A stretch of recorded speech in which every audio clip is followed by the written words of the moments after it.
Hola a todos, soy el doctor Salvador Quiroz González, adscrito a la Universidad Estatal del Valle de Catepec. Agradezco a la Asociación de Acupuntores Sanitarios por la invitación a la segunda Jornada Científica Internacional de Acupuntura. Mi conferencia se titula Psicoacupuntura Neurofisiológica, del laboratorio a la práctica clínica.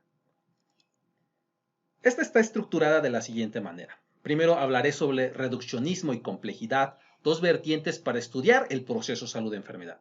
Posteriormente abordaremos las problemáticas emergentes en salud y nuevas formas de abordarlos, nuestras investigaciones y aportaciones.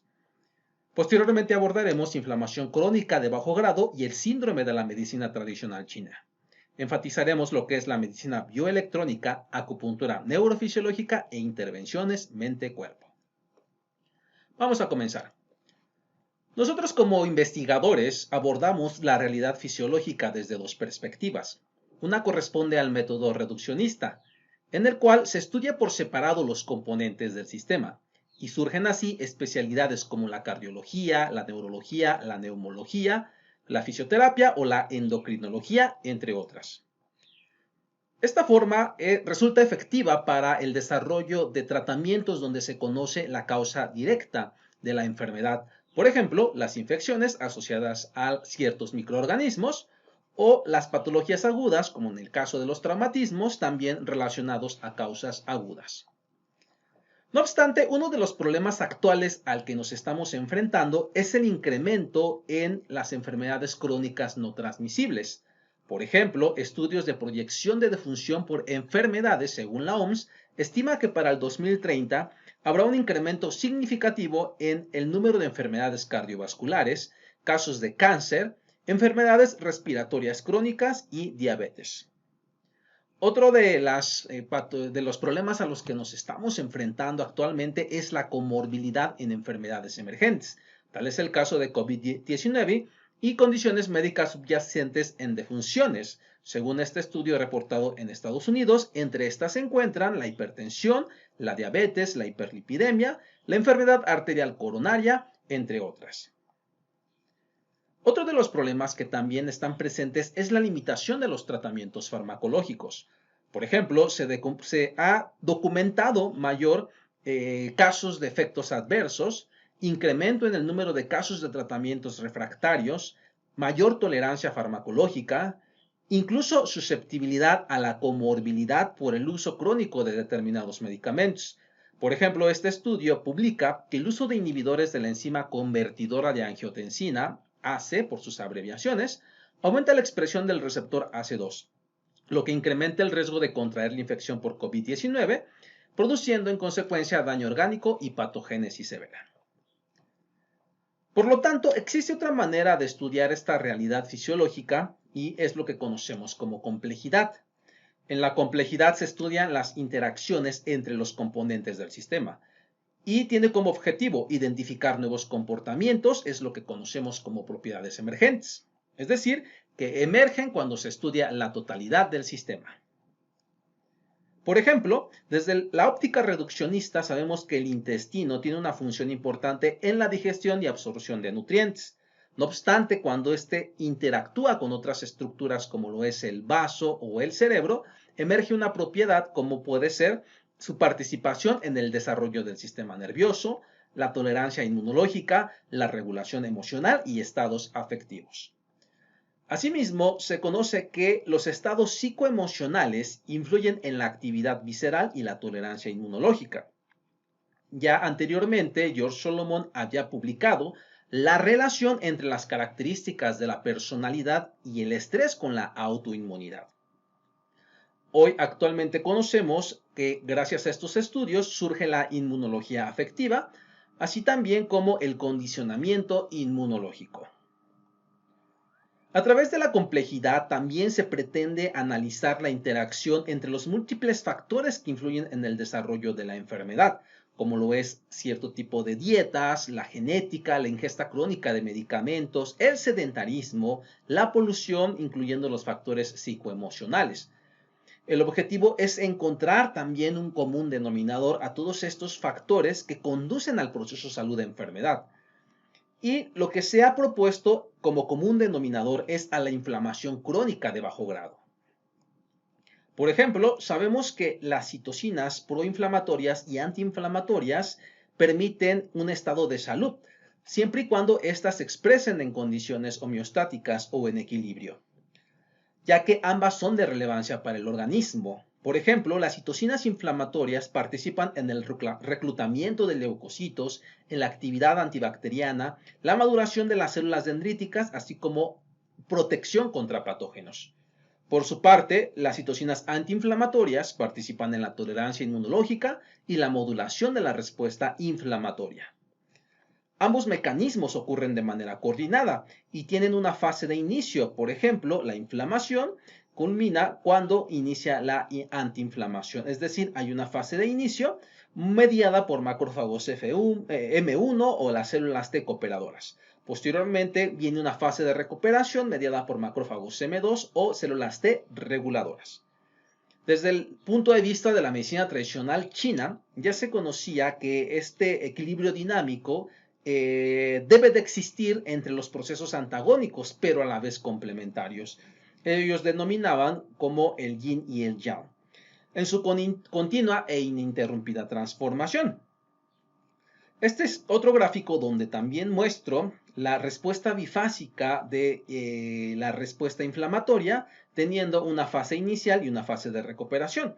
Tal respuesta también correlaciona con la respuesta fisiológica al estrés, donde también observamos una respuesta inicial y una fase de recuperación. No obstante, el problema surge cuando la respuesta inicial llega a su punto máximo y se mantiene, es decir, no hay una fase de recuperación. Tenemos así ejemplos de casos de estrés crónico no resuelto sin recuperación. Y esto también se encuentra correlacionado con un mantenimiento en la respuesta inflamatoria. Es decir, tenemos una inflamación crónica sin recuperación que a largo plazo puede llevar a daño tisular. Asimismo, se ha demostrado que a medida que aumentan los niveles de citocinas, se presentan enfermedades como son depresión, edema, dolor, fiebre y anorexia. Esto también favorece el desarrollo de otras patologías como es la artritis, la colitis, el ilio, psoriasis o daño tisular, generando también falla orgánica y shock séptico.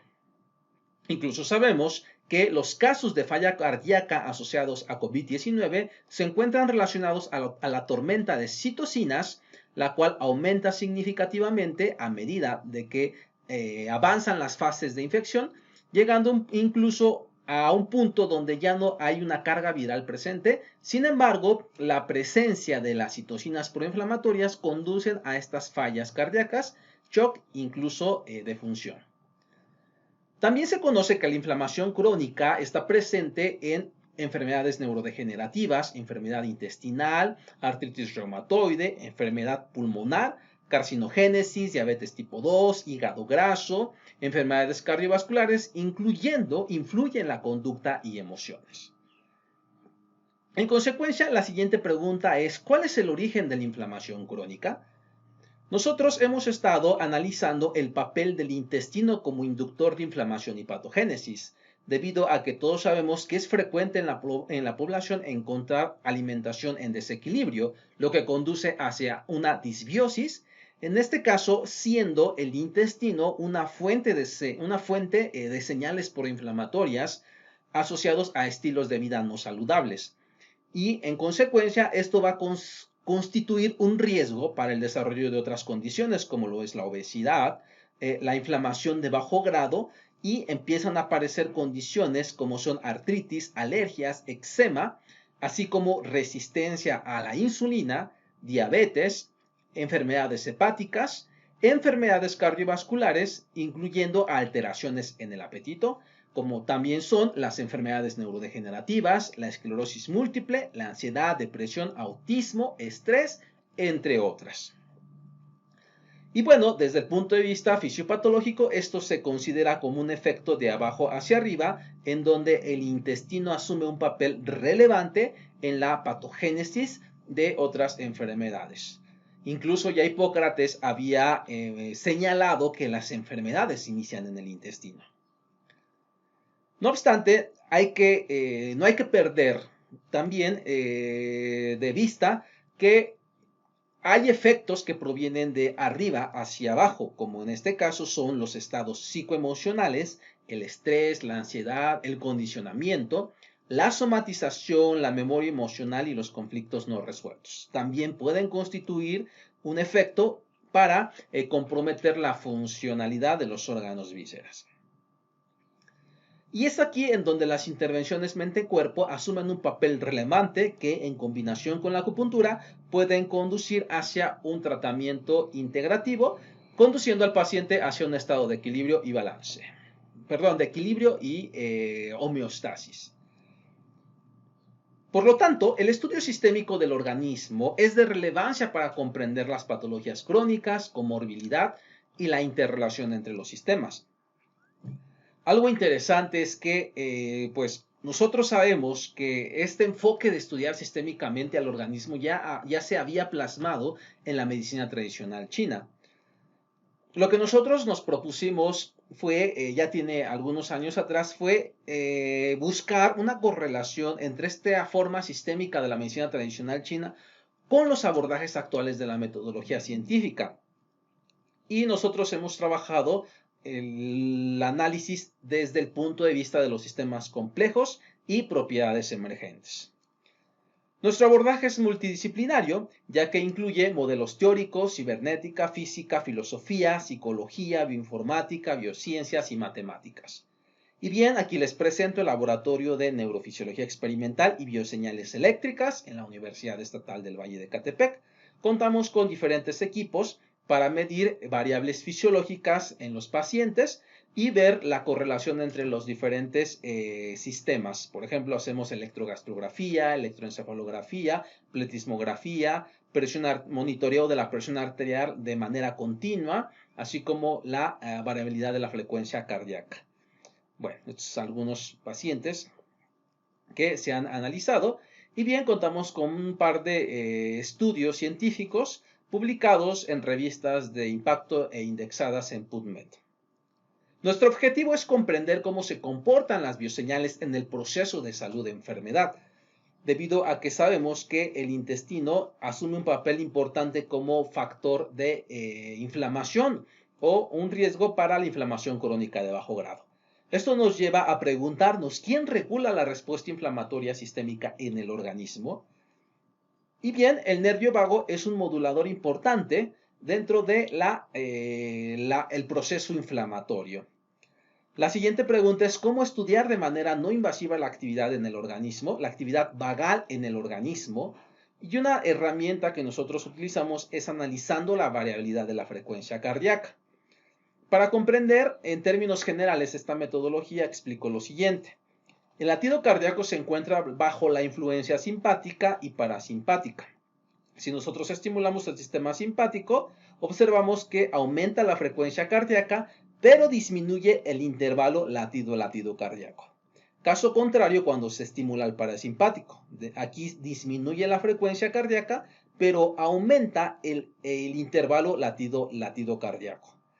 Estas fluctuaciones o variaciones en los intervalos de latido cardíaco es lo que conocemos como variabilidad de la frecuencia cardíaca. Ahora bien, esta variabilidad se grafica en lo que denominamos un tacograma y recordemos que estas fluctuaciones resultan de la influencia simpática y vagal sobre el nodo sinusal en el corazón. A través de una transformada rápida de Fourier se descompone esta señal en dos componentes, uno de baja frecuencia y otro de alta frecuencia, siendo el de baja frecuencia relacionado con la actividad simpática y el de alta frecuencia con la actividad parasimpática. Entonces es posible analizar el balance simpático-vagal en pacientes. Nosotros realizamos un estudio que publicamos en la revista Journal of Acupuncture and Meridian Studies sobre variabilidad de la frecuencia cardíaca en pacientes con deficiencia de Qi de vaso. Y los resultados se los resumo en este esquema. Encontramos a través de pruebas psicométricas que hay una disminución significativa en el nivel de atención, acompañado de alteraciones gastrointestinales, como son distensión postpandreal, estreñimiento y una reducción en la peristalsis intestinal. Esto evidenciado por electrogastrografía de superficie. También otros síntomas como debilidad en las extremidades y fatiga.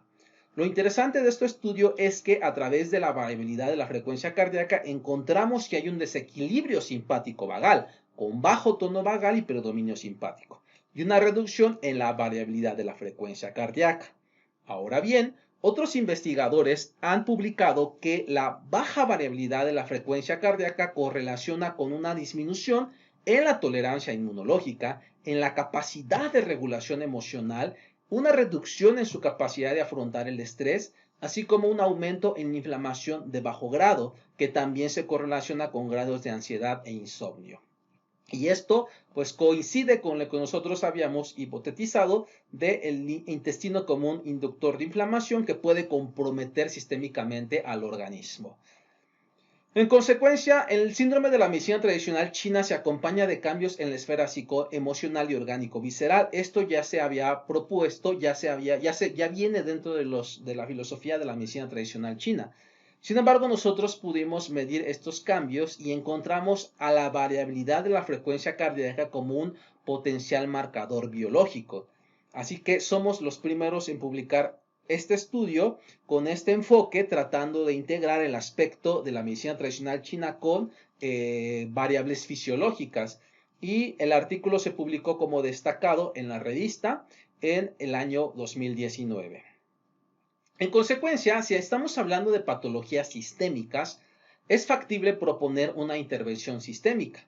Y es aquí donde surgen los abordajes o terapéuticos emergentes, y uno de ellos corresponde a la medicina bioelectrónica.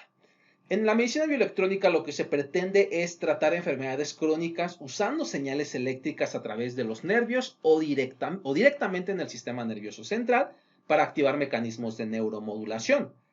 Incluso varias revistas han publicado que la medicina bioelectrónica es la medicina del futuro. Ahora, la neuromodulación tiene como eje al sistema nervioso central, ya que este constituye el centro de control, el centro de detección de errores y ajustes del organismo, es decir, es el eje fundamental para restablecer la homeostasis en el organismo. Ahora bien, se puede estimular directamente al sistema nervioso a través de la estimulación cerebral profunda o estimular a la médula espinal o al sistema nervioso periférico. Sin embargo, como ustedes observan, estas intervenciones son invasivas debido a que se tiene que hacer cirugía, exponer los tejidos nerviosos, entre otros riesgos potenciales. En consecuencia, se ha investigado la efectividad y costo-beneficio de terapias de estimulación con menor invasividad. Y un ejemplo es la estimulación nerviosa percutánea, en la cual se utilizan dos electrodos de aguja colocados próximos a los nervios. Nosotros nos preguntamos hace años si la acupuntura, es decir, utilizando agujas, se puede modular la eficacia sináptica a través de estimular al sistema nervioso periférico. En el 2014 publicamos estos artículos en donde demostramos que sí es posible modular, que sí es posible modificar la eficacia sináptica a través de agujas de acupuntura. Incluso tenemos una publicación en español en el 2017 donde hablamos la repercusión o la implicación de la electroacupuntura en la neuromodulación a nivel de la médula espinal y el tratamiento de dolor neuropático. Y bien, lo que se demostró es que el estímulo con la aguja despolariza determinadas fibras nerviosas que a nivel de la médula espinal o a nivel de tallo cerebral u otras estructuras supraespinales se inhibe de manera presináptica o postsináptica aquellas señales nociceptivas que están arribando al sistema nervioso central. Entonces, esto explica por qué la acupuntura o la electroacupuntura resultan eficaces para el tratamiento de cuadros álgicos. No obstante, nosotros hemos caracterizado algunas frecuencias junto con otros investigadores y otros laboratorios en otras regiones del mundo también han publicado la relevancia de las frecuencias para la neuromodulación. Y también encontramos que la respuesta acupuntural se encuentra organizada en circuitos reflejos. De hecho, estos estudios también ya habían sido publicados por otros investigadores, como el doctor Akio Sato, en donde prácticamente la respuesta está constituida por un receptor, una fibra aferente, un centro de integración, una fibra eferente y un efector. En consecuencia, también es necesario despolarizar una fibra nerviosa, la cual va a ser la que arribe al sistema nervioso central y activar los mecanismos de neuromodulación. Y nosotros a través de esos equipos podemos mapear estas señales bioeléctricas para en efecto demostrar que la sensación de ki que se produce a lo largo de los canales de acupuntura correlacionan con el disparo de potenciales de acción, indicando la despolarización de una fibra nerviosa. Nosotros también publicamos otro estudio sobre la correspondencia entre los campos de acupuntura y los nervios periféricos. Este es un artículo que se publicó en el 2017 en la misma revista JAMS y también como artículo destacado, donde establecemos la relación entre los campos multireceptivos de neuronas con los puntos de acupuntura. Y bien, también se sabe que la acupuntura tiene un efecto neuroregenerativo. Este es otro estudio que publicamos en el 2017 sobre el papel de la electroacupuntura en el trauma espinal. Y bien, también se conocen que la acupuntura tiene efectos sobre otros sistemas, como lo es el sistema cardiovascular, para modular en el caso de la hipertensión, incluyendo también la neuromodulación visceral. Y sin perder de vista que la acupuntura tiene un papel relevante en la inmunomodulación. Este es otro estudio que publicamos en el 2017 en la revista Trends in Molecular Medicine en colaboración con el Dr. Ruiz Ulloa y el Dr. Rafael Torres Rosas. Ese fue un capítulo del libro que publicamos en esta serie de libros Horizontes en Investigación en Neurociencias en una editora de Nueva York. Ahora, la acupuntura también se caracteriza por impactar a nivel de la esfera psicoemocional. Este es lo que nosotros denominamos psicoemocional, en donde observamos la activación de zonas como la corteza prefrontal dorsolateral, activación de la corteza cingulada y la sustancia gris periacueductal, las cuales tienen un papel muy importante en la regulación emocional. Por lo tanto, podemos concluir que la acupuntura es multisistémica, en donde no solamente impacta sobre un sistema, sino que modula sistémicamente a los múltiples sistemas en el organismo. Esto nos conduce a buscar modelos que expliquen el actuar de la acupuntura desde un punto de vista de teoría de sistemas, más que un método reduccionista. En el caso de la acupuntura, partimos de los dos enfoques, el reduccionismo, pero también el enfoque de teoría de sistemas, o lo que nosotros conocemos como holismo. Este es el artículo que se publicó en el 2019 sobre psiconeurobiomodulación como un concepto emergente para comprender los efectos sistémicos de la acupuntura neurofisiológica, en la revista Longone Chinese Medicine. También existe una versión en español de este artículo que pueden consultar en la base de datos ResearchGate, solamente colocando mi nombre. Ahí aparecen todas estas publicaciones. Y el modelo de biocircuitos para comprender los efectos y mecanismos de la acupuntura neurofisiológica. Ahora, la acupuntura trabaja de forma ascendente, ya lo explicamos en términos muy generales, pero también no debemos de dejar de vista la modulación descendente, cómo impactar sobre la psique.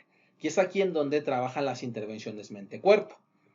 Recordemos que las intervenciones mente-cuerpo son terapias de integración que promueven el adecuado balance homeostático y alostático relacionado a la salud a través de mejorar el impacto positivo de la mente en el cuerpo. Existen diferentes técnicas como son las conductuales, psicológicas, sociales, expresivas, espirituales, entre otras. Entre las intervenciones mente-cuerpo que se han estado utilizando es la relajación, la meditación, la imaginación guiada, la relajación progresiva, la hipnosis, las intervenciones psicosociales, la escritura terapéutica de autorrevelación, entre otras. Nosotros hemos realizado algunos proyectos sobre electroacupuntura y meditación neurovisceral. El tema central es la focalización hacia alguna parte del cuerpo, enfatizando el condicionamiento positivo y visualizaciones. Esto lo hicimos en pacientes con deficiencia de ki de vaso en combinación con electroacupuntura. Y esto fue producto de una tesis de licenciatura realizada en el 2019 y presentada ya en un congreso de ciencias fisiológicas en México. En consiguiente, las intervenciones mente-cuerpo favorecen la modulación descendente, que en combinación con la acupuntura tenemos un enfoque integrativo. Entonces, esto es lo que nosotros conocemos como modelo de modulación convergente en psicoacupuntura, donde tenemos, por una parte, la estimulación periférica o estimulación nerviosa percutánea y por otra parte, la intervención mente-cuerpo, porque puede ser la meditación, el condicionamiento positivo, la terapia cognitivo-conductual, entre otras terapéuticas que favorecen la modulación descendente. El objetivo es restablecer el balance en el organismo. En conclusión, el incremento de las enfermedades crónico-degenerativas, así como la emergencia de la comorbilidad, requiere de nuevos abordajes sistémicos del proceso salud-enfermedad. La medicina tradicional china y su estudio desde los sistemas complejos ofrece una alternativa para comprender esta problemática, siendo la inflamación crónica de bajo grado un común denominador. La acupuntura neurofisiológica, en combinación con diferentes intervenciones mente-cuerpo, ofrece un campo novedoso e integrativo para las patologías crónico-degenerativas y nuevas enfermedades emergentes. Es necesario continuar con la investigación colaborativa de la acupuntura en sus diferentes campos de acción, con el objetivo de ofrecer un tratamiento complementario a las patologías crónico-degenerativas y nuevas enfermedades. Bueno, ahora quiero agradecer al grupo de trabajo. Entre ellos se encuentra mi familia, a mi esposa, a mis hijos y también a los doctores con los que hemos colaborado, ya que los estudios que les acabo de presentar son el resultado de trabajo colaborativo con otros investigadores. También a los pasantes que han estado en el laboratorio y que también han contribuido ya sea como tesistas o como una pasantía en investigación para contribuir al desarrollo de la acupuntura neurofisiológica. Les dejo mis datos de contacto. Si alguien gusta recibir artículos o cómo consultar mis publicaciones, pueden acceder a través de estos links con el Google Academic, solo colocando mi nombre o en ResearchGate o en PubMed. Tenemos dos páginas web, institutodeciencias.com y acupunturabooks.com, para que consulten los libros que también hemos publicado. Pues muchas gracias por su atención, agradeciendo nuevamente a la Asociación de Acupuntores Sanitarios por la invitación a este grande evento. Hasta pronto.